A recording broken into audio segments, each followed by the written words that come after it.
At 27, I became the president of the sisterhood. And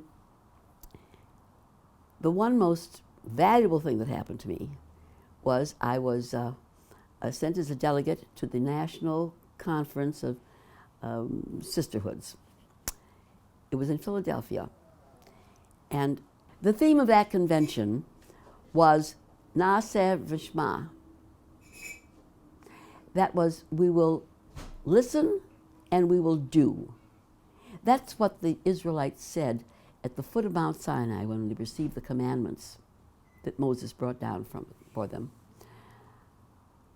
There were many sermons written and many talks given on what does it mean we will do and we will listen?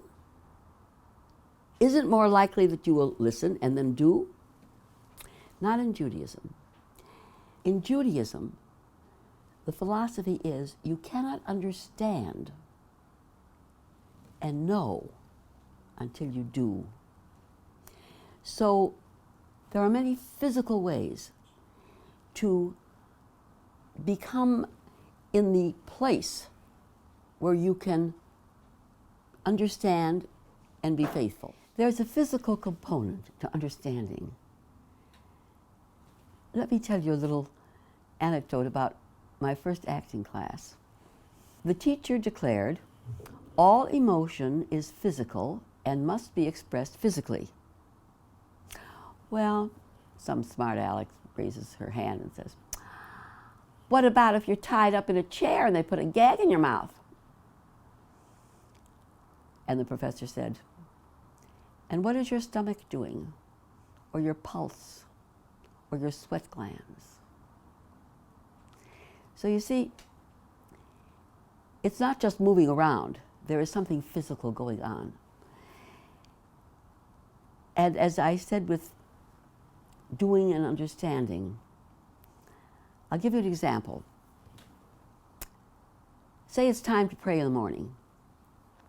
Hardly anybody wakes up in the morning thinking, oh, I want to pray. But if you do the ritual, you wash,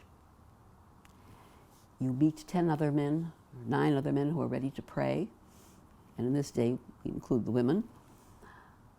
You put on the tallis, the phylacteries, you open the book, you take your place in the congregation, and that puts you in the climate of wanting to pray.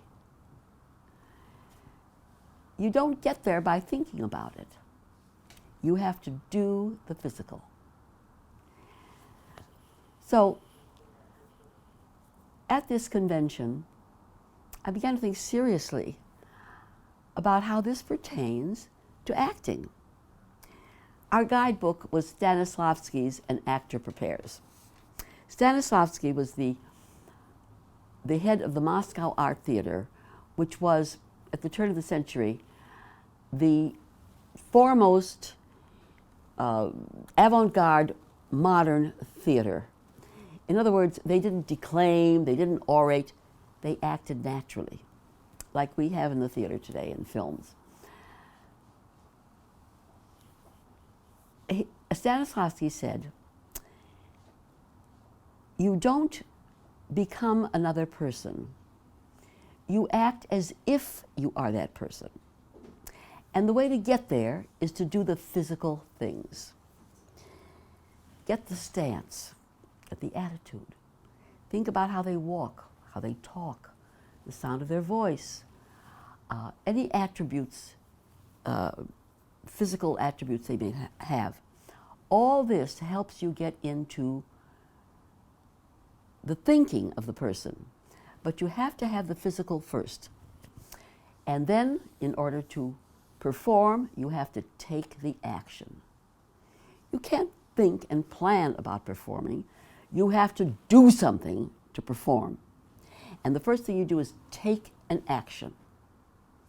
Well, I thought how marvelously this coincides with what I know about my religion. Of course you have to take an action. Think about the Sabbath. The day before the sun falls on a Friday night, You clean your house. You prepare the best meal of the week. Everybody gets washed and bathed. The children put on all clean clothes. The table is set in the best way it has been set all week. White cloth, flowers, china. Now you're ready to welcome the Sabbath. But until you go through that kind of ritual and physical work, you may not be in the mood to welcome the Sabbath as much as you would be now.